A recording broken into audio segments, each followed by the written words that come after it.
Good morning बच्चों, कैसे हैं आप सब। पहले पार्ट में विज्ञान और प्रौद्योगिकी में हमने पढ़ा था कि किस तरह विज्ञान हमारे जीवन के लिए बहुत उपयोगी है और उसने हमारे मनुष्य के विकास से मनुष्य को केवल लाभ ही नहीं लेकिन उससे अनेक प्रकार की हानियां भी हुई हैं। जैसे मनोरंजन के साधन तो बढ़ गए लेकिन उससे ध्वनि प्रदूषण हो रहा है। स्वचालित मशीनों के प्रयोग से कारखानों में मजदूरों की आवश्यकता कम पड़ रही है। अब जो काम 10 लोग पहले करते थे एक मशीनों से, अब अकेले करते थे, तो इससे बेरोजगार की संख्या में वृद्धि हुई है। जंगलों की अंधाधुंध कटाई हो रही है, फलस्वरूप जंगलों का विनाश हो रहा है और वातावरण प्रदूषण बढ़ता जा रहा है। बहुत सारी कटाई हो रही है, अनेक उत्पादनों के लिए हमें लकड़ी की आवश्यकता हो रही है या फिर घर बनाने के लिए हमें भूमि की आवश्यकता होती है, तो जंगलों की कटाई हो रही है। इतना ही नहीं, इसके कारण अनेक प्रजाति के जंतु हैं वहाँ रहते थे जंगलों में, उनको अपने वहाँ से भागना पड़ रहा है। जैसे बाघों की संख्या में कमी हो रही है और उनका अस्तित्व खतरे में पड़ गया है। तो मनुष्य ने क्या किया, अपने विकास के लिए ऐसे छोटे छोटे जंतुओं को भी नुकसान पहुंचाया है। विज्ञान और प्रौद्योगिकी से होने वाली हानियों से बचने के लिए हमें प्राकृतिक संसाधनों का समझदारी से दोहन करना होगा। अगर हमें टेक्नोलॉजीज़ का उपयोग करना है तो हमें बहुत सोच समझ कर करना होगा, जिससे नए आविष्कारों का उपयोग समाज की उन्नति के लिए हो। हमें इसके साथ हानियां ना सहनी पड़े।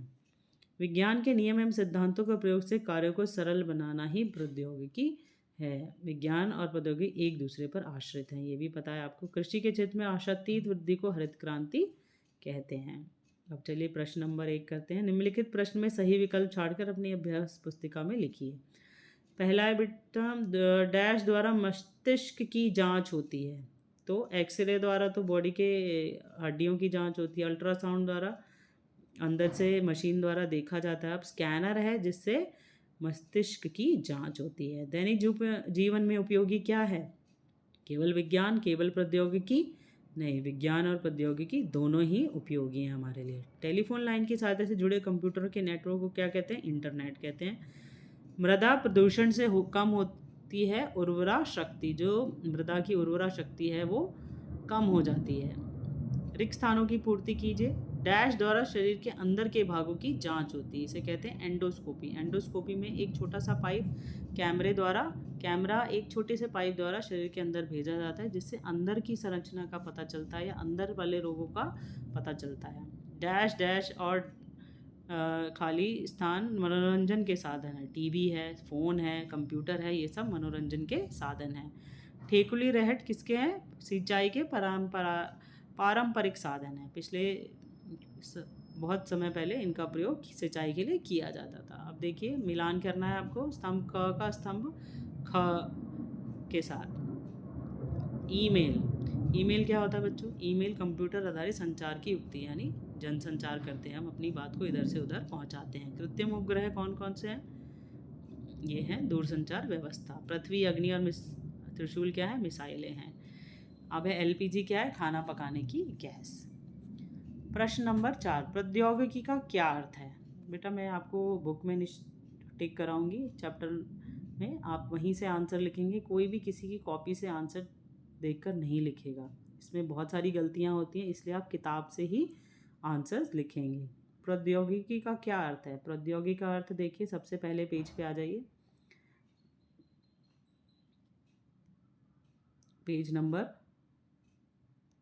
1, विज्ञान और प्रौद्योगिकी। सबसे पहले पार्ट का सबसे पहला, विज्ञान के नियमों एवं सिद्धांतों के अनुप्रयोग से मानव हित में संसाधनों का निर्माण ही प्रौद्योगिकी है।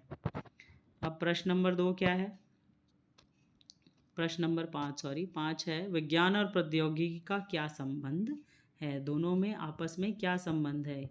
क्या विज्ञान प्रौद्योगिकी से अलग चल सकता है या दोनों एक साथ काम करते हैं? बताइए बच्चों। दोनों एक साथ काम करते हैं, हमने देखा है और पढ़ा भी है। ये देखिए पेज नंबर 3 पर है इसका उत्तर। विज्ञान ने प्रौद्योगिकी तथा प्रौद्योगिकी ने विज्ञान का विकास किया। ये पूरा पैराग्राफ आपको आंसर नंबर 5 में लिखना है। नेक्स्ट क्वेश्चन इज, हरित क्रांति क्या है? हरित क्रांति क्या थी बच्चों? हमने पढ़ा था कि जिससे नए नए आविष्कार किसके क्षेत्र में? कृषि क्षेत्र में नए नए बहुत सारे ट्रैक्टर, ये सब जितने भी काम करने के लिए खेत में हमें औजार ये सब चाहिए। हरित क्रांति के जनक कौन थे? एम.एस. स्वामीनाथन। ये याद रखना है आपको, ये मैंने निशान लगाया है। खाद्यान्न उत्पादन को बढ़ाने के लिए उन्नत प्रकार के बीज होने चाहिए, यूरिया होना चाहिए, सुपर फास्ट जैसे रासायनिक उर्वरकों आदि का प्रयोग किया जा रहा है। अब हम खाद्यान्न के क्षेत्र में आत्मनिर्भर हो गए हैं, यह सब हरित क्रांति द्वारा संभव हुआ है। आधुनिक कृषि उपकरणों, उन्नतशील बीजों, उर्वरकों और पर्याप्त सिंचाई के साधनों द्वारा कृषि उपज में आशातीत वृद्धि को हरित क्रांति कहते हैं। ठीक है बच्चों, टिक कर लीजिए। आंसर नंबर 6 था ये। अब है 7, राष्ट्रीय सुरक्षा के क्षेत्र में प्रौद्योगिकी का क्या योगदान है? यानी हमारे देश की सुरक्षा करने के लिए टेक्नोलॉजी ने क्या किया है बताइए। नए नए उपग्रह भेजे हैं, इस मिसाइल्स बनाई हैं। ये देखिए page number, last page number पर ये राष्ट्रीय सुरक्षा के क्षेत्र में हमारे देश ने बहुत तेज़ी से उन्नति की है। इससे एक नई क्रांति आ गई है। पृथ्वी जैसी, अग्नि, त्रिशूल, निर्भय, ब्रह्मोस जैसी मिसाइलों का निर्माण हमारे देश में हो चुका है। इनका सफल प्रक्षेपण भी हुआ है। मिसाइलों का प्रयोग दूसरे देश द्वारा आक्रमण होने पर उनके युद्ध अस्त्रों को नष्ट करने में होता है। हम किसी देश पर प्रहार नहीं करते हैं, लेकिन अगर कोई दूसरा देश हमारे ऊपर कोई मिसाइल जब वो डालता है तो हम उसको, उसके द्वारा आक्रमण को रोकने के लिए हमने मिसाइलों का उपयोग कर दिया है, ना कि हम किसी के देश पर आक्रमण कर रहे हैं। राइट बच्चों। अब है प्रश्न नंबर 8, विज्ञान और प्रौद्योगिकी के विकास में होने वाली हानियों। हानियाँ मैं आपको बता चुकी हूँ बच्चों, पेज नंबर पहले ही है, इससे पहले 7 पे ही देखिए लास्ट में। बड़े बड़े उद्योगों की संख्या बहुत बढ़ गई है, इनसे निकलने वाले अपशिष्ट पदार्थ ऐसे ही बिना उपचार के नदी में बहा दी। इससे क्या जल प्रदूषण होता है, वहाँ रहने वाली मछलियाँ या जल जो है वो बुरी तरह प्रदूषित हो रहा है। हमारी जो नदियाँ हैं वो प्रदूषित हो रही हैं। कृषि उपज बढ़ने से, उर्वरकों, नई नई दवाइयाँ और यूरिया के प्रयोग से मृदा प्रदूषण हो रहा है।